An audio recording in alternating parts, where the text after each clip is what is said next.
Bienvenue dans le podcast des Ones, celles et ceux qui osent nourrir leur exception. Je suis Afida Benour, Business and Life Nomad Coach et fondatrice du mouvement One. J'ai créé ce podcast pour les chefs d'entreprise en crise d'identité que j'accompagne, pour les aider notamment à ne plus jamais se dénigrer, s'oublier ou perdre confiance et énergie, pour créer un changement concret et un impact durable dans votre vie personnelle, relationnelle et professionnelle. Rejoignez vous aussi le mouvement One. Ce podcast met à l'honneur ces femmes pour vous inspirer, pour impacter le monde, un acte d'amour à la fois, à commencer par un acte d'amour vers soi. Bonjour les Ones. Aujourd'hui, dans cet épisode de la saison 2, j'ai le plaisir d'accueillir une femme dynamique, une maman et chef d'entreprise au rayonnement international. Mélanie adore travailler avec les entrepreneurs, c'est sa niche. Actuellement, elle s'ouvre également à l'entreprise de façon plus générale, avec des formats team building, mais aussi au B2C, puisque ses clients de cœur deviennent aussi des clients privés. Des clients privés qu'elle arrive à emmener grâce à tous ces events avec un effet waouh qui sont tous sublimés et magnifiés par le sens du détail. Madame Evans, bonjour. Bonjour Afida. Comment vas-tu Mélanie? Eh bien écoute, je suis en forme. C'est la fin de matinée, mais je me sens très très bien en ce moment, et je me réjouis de partager ce moment avec toi. Parfait. Alors, comme à mon habitude, vous l'avez compris, donc il s'agit de Mélanie Miroir, Madame Evans, qui est notre invitée du jour. Mélanie, comme à mon habitude, je vais commencer le podcast des Ones pour inciter notre auditoire à te découvrir par un portrait chinois avec des questions que j'aime spontanées et bien entendu que tu n'as pas préparées. Donc, je t'invite à y répondre avec cœur et ensuite on entrera dans le vif du sujet. OK pour toi? C'est OK, ça marche, c'est parti. Ta couleur favorite? Le jaune? OK, effectivement, qui te va ravir. Un plat préféré? Compliqué, mais je vais dire spontanément les pâtes. Est-ce qu'il y a un C'est simple, hein. pays qui te fait chavirer le cœur? Alors, est-ce qu'il va me faire chavirer? Mais en tout cas, tout de suite, je pense au Vietnam, mes origines. J'ai vraiment envie d'aller le découvrir. En tout cas, les photos me font chavirer. Ton livre de chevet? En ce moment, je lis le livre de Julia Ridoire et souvent, mes livres de chevet sont les livres de mes clients. Super. Est-ce que tu as autour de toi un mentor, un ou plusieurs mentors? Ça peut être quelqu'un de vivant, ça peut être un artiste, ça peut être une star, ça peut aussi être quelqu'un de ton entourage qui t'inspire vraiment. Alors, pas un, effectivement. Moi, je suis plutôt à avoir des mentors plusieurs, sur plusieurs domaines de vie et par rapport aussi à mon énergie, mon mood, comment je me sens, et cetera. Donc, je vais en citer quelques-uns comme ça, mais j'en ai vraiment plusieurs. Beyoncé, parce que j'aime son énergie, j'aime sa prestance sur scène, elle me fait vibrer quand elle chante, mais Alicia Keys aussi, j'ai envie de te dire, donc je vais pas énumérer tous les chanteurs. Tu peux En chanter termes cependant si tu veux. Oui, alors là, non, parce que je vais essayer de garder, même si c'est grisonnant, je vais essayer de garder le temps que j'ai aujourd'hui. Je suis vraiment pas une bonne chanteuse. J'aime danser, mais pas. Après, en parlant de danse, tout ce qui est danse classique, donc Benjamin Millepied, quand j'étais petite, tu vois, je bave devant les danseurs. Donc, pas un, mais en tout cas, toute cette grâce. Après, il y a des fois, c'est les films qui sont mes mentors parce que ça me procure beaucoup d'émotions. Et après, j'ai envie de dire qu'il y a des gens qui m'ont beaucoup aidée ces dernières années et j'ai passé beaucoup de steps. Donc, même si on se parle ensemble, et tu le sais très bien, j'ai eu Kim qui m'a amené à toi. Et puis, j'ai eu aussi Sébastien qui m'a beaucoup aidée. Et là, je repars dans 2 jours avec vous et j'aime Au beaucoup Slam aussi. Fest, oui. Ouais, c'est ça. Chloé Bloom aussi, que j'ai rencontré il y a peu. Voilà. En fait, c'est un peu de chacun d'entre vous qui font que ça me fait un mentor global. Magnifique. Merci beaucoup pour ce portrait vérité de Ones. connaissant un petit peu plus Mélanie maintenant, on va entrer dans le vif du sujet. Est-ce que tu peux nous dresser un parcours rapide qui t'a amené justement de passer du statut d'entrepreneur justement à celui de chef d'entreprise assumé aujourd'hui qui rayonne même hors de France? Est-ce que tu peux nous dire quelques clés, en fait, déjà ton parcours et ensuite on partagera quelques clés spécifiques? Ça marche. Alors, je pense que ce qui m'a amenée à être maintenant entrepreneur, c'est mon parcours vie et pro. Le premier, le plus difficile, la perte de ma maman, mais ça m'a rendue forte et aussi à gérer mes émotions. Ça, c'est le premier step. Après, j'ai travaillé, moi, au Sentier à Paris. C'est un quartier où les grossistes vendent aux boutiques. Donc, j'ai appris énormément. J'ai basculé dans le luxe. Donc là, j'ai appris le sens du détail et à voir, en fait, entre la mode et le luxe. J'ai vraiment rajouté des cordes à mon arc qui ont fait que je peux transformer quelque chose et je le vois facilement et je me projette facilement et j'arrive à faire briller les choses très facilement. Et après, j'ai travaillé à l'île Maurice avec Cédric Anissette, où là, eh ben, j'ai appliqué tout ce que j'ai appris dans la mode dans l'infoprenariat.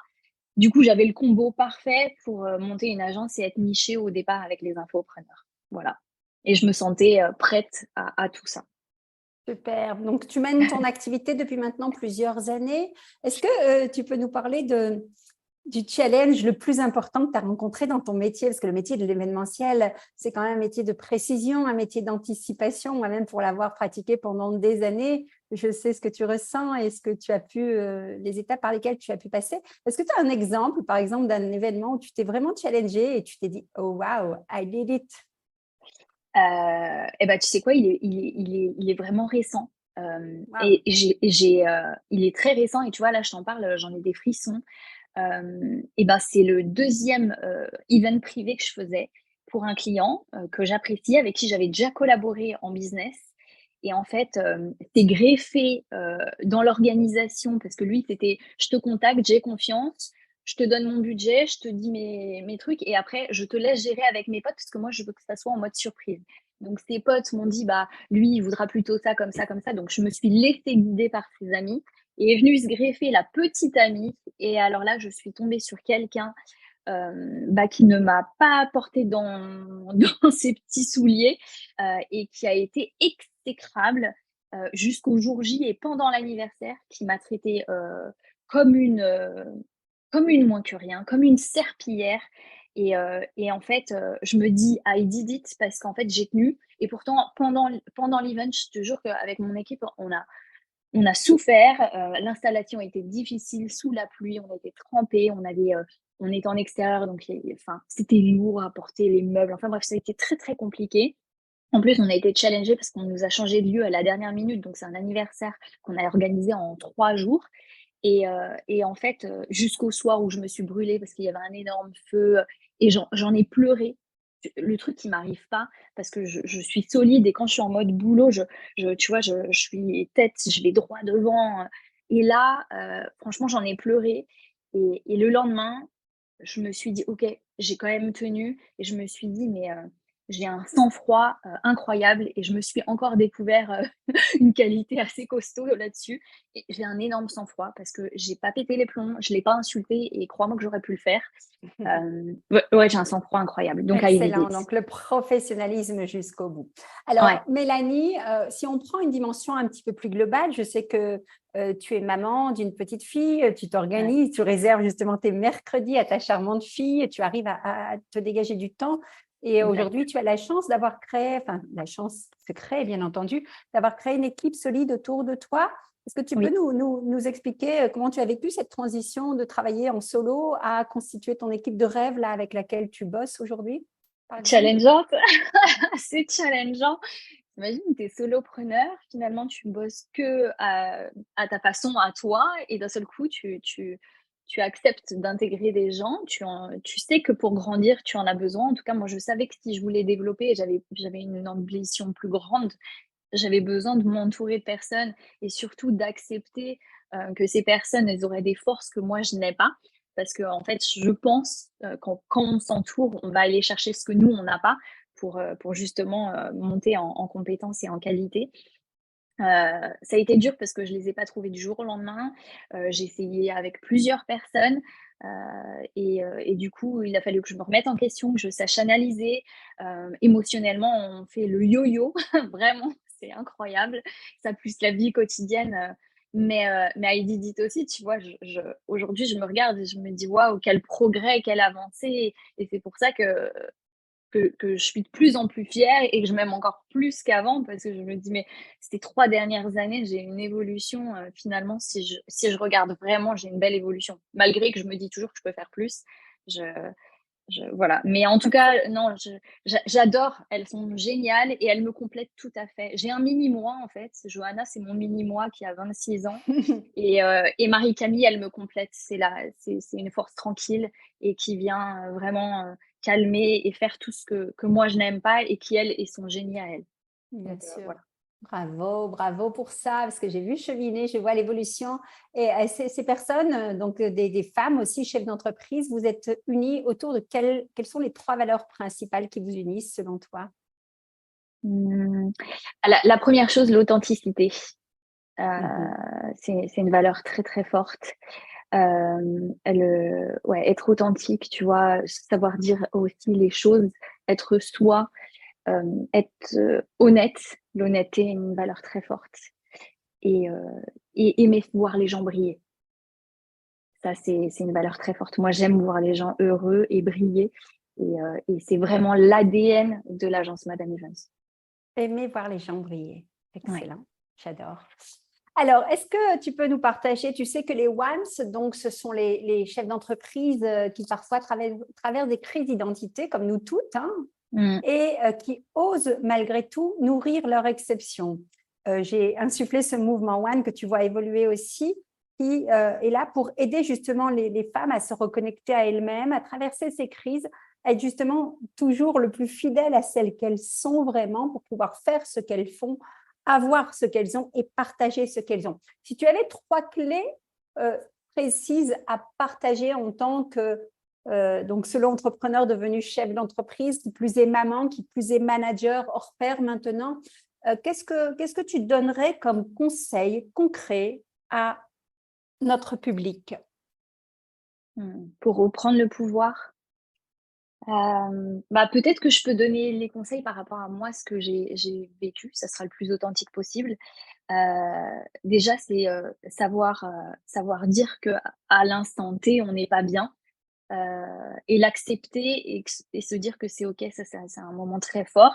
Parce que moi, au moment où j'ai fait ça, c'est le moment où j'ai décidé de m'ouvrir à toi et c'était la première étape de de la reprise en main de mon moi profond. Ouais, avec toi, j'ai fait la première étape de mon moi profond. Donc, Wow. accepter, vraiment accepter qu'on est dans le mal, on s'aime, mais bon, il faut aller chercher, il faut enlever un masque. Donc voilà, il y a Super. cette première étape, tu vois? Après moi, ma deuxième étape, ça a été, du coup, d'accepter, la donc j'ai accepté mon moi et après j'ai accepté, la le pouvoir que j'avais. Parce qu'après, une fois que tu t'acceptes entièrement, faut accepter aussi que tu as un pouvoir, il faut accepter de le donner et d'être plus fort sur ça par rapport aux autres et de pas croire qu'on est, en fait, prétentieux. Je cherche mes mots, mais c'est un peu ça. Donc du coup, le tips, comment j'ai passé cette étape-là, c'est que, je me rappelle toujours de chaque étape que j'ai faite et je regarde toujours les bonnes, en fait, chaque étape, chaque douleur, comment je l'ai transformée. Donc ça, c'est un tips qui est très important pour moi. Je regarde, j'ai eu une douleur, comment je l'ai transformée et du coup et avec qui? Parce que finalement, à chaque fois que je me suis ouverte à quelqu'un et à quelqu'un avec qui j'avais le bon feeling, j'ai grandi. Super. Alors, tu vois, typiquement, j'adore, hein. Effectivement, le premier, je me souviens parfaitement, c'était il y a plus de 2 ans, je crois, avant le Covid, hein. Début 2020, Oui, ouais, voilà, déjà, donc déjà plus il de y a 2 ans. 3 ans. Ouais, exact. Avec, où on a fait le format One VIP, hein, qui est vraiment, Ouais, entre guillemets, magique. merci pour le mot. C'est toi qui le dis et j'en ai un excellent souvenir et je me souviens de la Ah Mélanie de ouais. l'époque et de la Mélanie d'aujourd'hui qui est différente. Euh, Accepter son moi, comme tu le dis, c'est vraiment aussi un des facteurs clés que je développe dans la méthode, dans le protocole Agrippe. En fait, tu nous parles ici de résilience. C'est savoir reconnaître ces moments où on a été au plus down et on a réussi à les surmonter. J'adore. Et le troisième? Et le troisième, franchement, continuer de rêver. Parce qu'en fait, tous les rêves, on peut les atteindre. Ça tient qu'à nous et c'est pas vraiment souvent on dit: «Ouais, mais ça, c'est que des paroles». Non, vraiment, c'est pas des paroles parce que, franchement, quand on s'est parlé pour la première fois, Afida, j'ai senti qu'il fallait que je fasse quelque chose avec toi et avant de te rencontrer, je me disais: «Mais comment je vais m'en sortir?» J'étais dans une période difficile, j'étais en plein divorce, je venais de créer ma société, j'avais déménagé de 12 000 kilomètres enfin, sur une année et je me retrouvais seule avec les mêmes charges qu'en couple et avec un enfant de 5 ans. Et je me suis dit, mais qu'est-ce qu'elle me veut cette vie? J'avais déjà assez vécu des trucs difficiles avant, stop, laissez-moi tranquille. Et en fait, j'ai vraiment rêvé, j'ai continué à rêver et tu m'as donné la première baguette magique finalement. Hein. Tu m'as dit, mais ouais, sois toi déjà, aime-toi profondément. Tu m'as donné une première baguette magique et du coup, après, je l'ai actionné cette baguette magique en disant, bah, je rêve d'avoir une team. J'ai fait, grâce à toi, ce mood board que j'avais sous les yeux pendant 1 an non-stop au-dessus de ma fenêtre, là, avec ma maison de mes rêves, la Porsche, le machin. Et au fur et à mesure que les mois passent, que les années passent, alors oui, ça ne vient pas en claquement de doigts. Et puis parce que je le fais à mon rythme, j'ai pas envie de bosser de 8 heures du mat à minuit tous les jours. C'est pas moi, pas à 42 ans en tout cas. Mais j'actionne ma baguette magique, je continue d'avoir mes rêves et ils arrivent au fur et à mesure. Bien Et sûr. ils se réalisent. Donc, continuer à rêver, ça c'est mon troisième tips. Waouh, j'adore. Donc, des conseils précieux prodigués par Mélanie, Madame Evans. Croyez, écoutez ceux qui ont expérimenté ce que vous voulez expérimenter. Moi, je dis souvent, effectivement, tous ces messages inspirants, et c'est pour ça que je vous donne une tribune à vous toutes les ones, parce que tu es une femme qui ose nourrir son exception, sans conteste. Voilà, on a toutes quelque chose à partager, des messages forts à partager, et on est toutes, quel que soit le niveau où l'on est, une source d'inspiration pour d'autres femmes qui n'osent pas encore. Mélanie, merci pour ces bons conseils. Est-ce que tu peux nous parler un peu de ton actualité, peut-être quelque chose qui te tient à cœur ou que tu as envie de partager? Et ensuite, on partagera également dans les commentaires, les réseaux sociaux, parce que tu es très active et très authentique, comme tu dis, honnête, et tu aimes les gens, donc tu es présente beaucoup sur Instagram avec des magnifiques stories. On Oui, mettra également tes réseaux sociaux dans les commentaires du podcast. Donc, d'accord. ton actu? Bah, j'ai envie de parler de ma première actu, en fait, celle qui vient encore une fois en authenticité, tu vois. La première, c'est que je pars dans le désert lundi. Et ça, c'est pour moi, j'y vais en tant que cliente. J'y vais parce que les coachs qui seront présents m'inspirent et que je sais que je vais encore passer un step. Je le sens. Tout de même, depuis début 2023, j'arrête pas de dire que c'est mon année, que je sens qu'il va se passer plein de choses pour moi. Et du coup, je la commence avec ce fest d'âme et je sens que ça va être Ce magique. Sdamfest. Alors, Sdamfest, je fais Ah une oui, petite je le vis, je parenthèse le vis. parce que je ne peux pas m'en empêcher, évidemment. Moi, je suis de la partie et c'est le premier festival entrepreneurial en plein désert, sans badge autour du cou, initié par mon frère de cœur de sang, Kim Benour, que j'adore. Et on va vivre une aventure exceptionnelle, effectivement, avec des conférenciers hors pair dès la semaine prochaine. C'est le premier opus de nombreux suivants chaque année. Et restez connectés sur les réseaux quand vous allez entendre ça, parce que vous allez pouvoir revivre l'aventure à distance, parce que ce Sdamfest, c'est un peu comme les Sdam Évasion que l'on mène depuis 2019 ensemble et qui ont traversé la période Covid brillamment. Ça ne s'explique pas, mais ça se vit. Et nous, on est très, très, très, très, très contents de t'accueillir avec nous dans la team, parmi nos invités. Alors, ce départ, effectivement, lundi Lundi. matin à 5 heures Ouais. du matin à Orly. Quoi d'autre? Ça, et après, j'ai deux events qui vont bien nous challenger avec la team. On travaille déjà dessus depuis plusieurs mois. On a un salon Je peux pas dire le nom encore parce que la cliente l'a pas encore annoncé, mais en tout cas, c'est vraiment en mode salon et pas séminaire. Donc, il y a énormément d'aménagements, de choses à faire. Donc, ça, c'est une actualité et un challenge pour moi. Et après, j'ai l'événement d'Olivier Alain qui lui, est un spécialiste d'Amazon. Et Olivier, c'est toujours quelqu'un qui me challenge énormément et qui a toujours des idées folles. Et comme il est fan de cinéma, on va faire des choses exceptionnelles. Donc, du coup, ça, c'est mon actualité. Et pour le coup, il y a gros à faire et c'est vraiment top. Alors, je suis curieuse, parce que moi aussi, l'événement, ça m'a passionnée pendant des années. Et je suis curieuse, juste comment tu te sens dès que tu as un cahier des charges, ça y est, les idées commencent à fuser, tu es en mode veille, j'imagine. Moi, en fait, c'est marrant, c'est que ça fuse. Tu m'enclenches, tu me dis un mot et après, et ça part. Et en fait, c'est là où je vibre, c'est là où je suis dans mon génie parce que ça vient, ça part. Mais alors, si tu me donnes un budget illimité, je te fais un truc incroyable. Et en ce moment, comme on est dans le printemps énergétique, je suis en mode créatif comme jamais. Et même hier soir, je faisais à manger, tu vois. Et quand je fais à manger, je mets la musique. Moi, j'adore la musique, c'est mon truc. Et je dansais. Et puis, je dis à ma famille, je la regarde et je leur dis, j'ai trop envie qu'il y ait un client qui débarque et qui me dise, organise-moi the soirée. J'ai envie de faire la fête, j'ai envie de faire une soirée exceptionnelle. Donc voilà. Super. Eh bien, écoute, on fera la fête ensemble la semaine prochaine, ça c'est sûr. Exact. Déjà, pour ce premier Damfest, le festival en plein désert. Et je te souhaite plein de belles choses pour la continuité de tes événements, plein d'idées créatives et de génie. Voyez, ce que nous partage Mélanie, c'est encore une pépite bonus. C'est au plus vous allez être dans votre génie, au moins vous aurez le sentiment de travailler. Je l'ai expérimenté, je rentre d'un grand voyage là en janvier où je n'ai pas bossé pendant 3 semaines. C'était un voyage en famille magnifique. Et quand je suis rentrée, tout allait bien. La première semaine, j'étais au taquet. La deuxième semaine, j'ai eu un petit peu le retour de fatigue et le gros rhume qui va mal, etc. Et malgré tout, malgré la fièvre, malgré la tête en étau, je me levais chaque matin, je me suis fait rire moi-même et je coachais. Et qu'est-ce qui faisait? C'était pas le besoin de sécurité ou besoin financier qui faisait que je faisais le job. C'était simplement que ma raison d'être, mon génie me disait, allez, lève-toi et coach, quoi.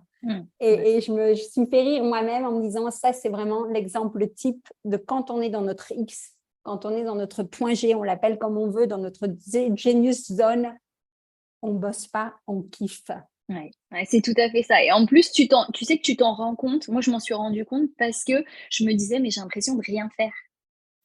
Et autour de moi, tout le monde me dit, mais Mel, tu bosses comme une malade. Non, je te jure, j'ai l'impression de procrastiner. Mais c'est parce qu'en fait, je suis dans mon génie et que en plus, j'ai la vie adaptée à moi, en fait. À moi, à ma famille, à ma fille. Comme tu disais, je travaille pas le mercredi. Donc ouais, quand tu es dans ton génie, c'est magique parce que d'une, tu es là où tu dois être et en plus, tu n'as pas l'impression de bosser. Donc, c'est top. Absolument. Être à la juste et bonne place, c'est ce qu'on propose au Once, c'est ce qu'on s'évertue de faire et de partager dans le témoignage aussi de femmes qui osent nourrir notre exception parce que cela ne tient qu'à nous et c'est possible. Mélanie, merci pour ta générosité de partage et ces échanges pétillants. On vous met les réseaux sociaux de préférence, c'est beaucoup sur Insta, hein, tu es présente beaucoup sur Insta. Oui, beaucoup sur Insta. Après, c'est rediffusé sur Facebook, j'ai un peu sur LinkedIn, mais le plus c'est Insta parce que je fais des stories en mode authentique, comme tu disais, et j'aime partager. Super. Je te laisse le mot de la fin. Eh bien, je vous souhaite à toutes de briller. C'est ce que je peux vous souhaiter de meilleur, parce que moi, j'aime voir les gens briller. Donc, brillez et vous serez heureux. Heureuse, pardon. Parfait. Merci Mélanie. À très bientôt. Merci Afida. À très vite. Si ce podcast vous a plu, n'hésitez pas à chaque enregistrement, à chaque écoute, à nous mettre un commentaire, un avis. Cela nous réchauffera le cœur. Vous pouvez également, si vous le désirez, passer de l'autre côté du micro, simplement en me contactant. Et à très bientôt.